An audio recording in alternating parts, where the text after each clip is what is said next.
Hi folks, welcome to Applying the Sword. I'm Micah Pilcher. Our Bible depicts a God who is a God of contradictions. For instance, he is 100% just and 100% merciful. How can this be? The Bible also says Jesus is the Son of God and the Son of Man. He is the King of Kings and the suffering servant. He is our great high priest and the sacrificial lamb that the priest slays. He is both a Prince of Peace and a God of war. He is the key to knowledge and yet closes the minds of some.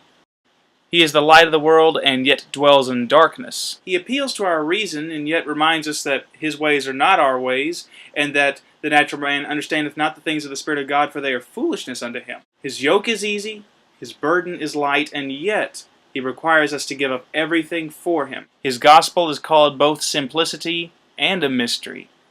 He is three people, and they are one person. His will is sovereign, and yet he asks us to choose him. In him is no darkness, and yet he became sin for us. Some of these are poetic paradoxes, others are genuine contradictions. All are completely true.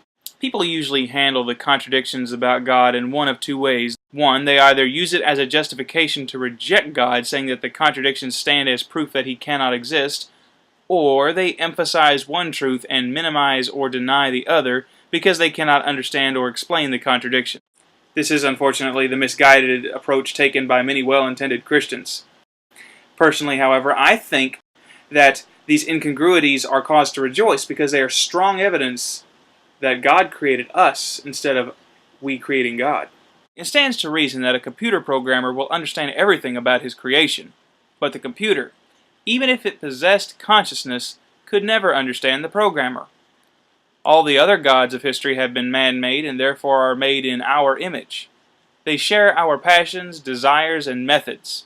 They are but fictitious men on divine steroids. The true and living God, however, is not our creation and therefore possesses inconvenient attributes that frustrate our diminutive understanding. This should not be a stumbling block for us, but one more reason to praise in awestruck wonder the God whose ways are past finding out.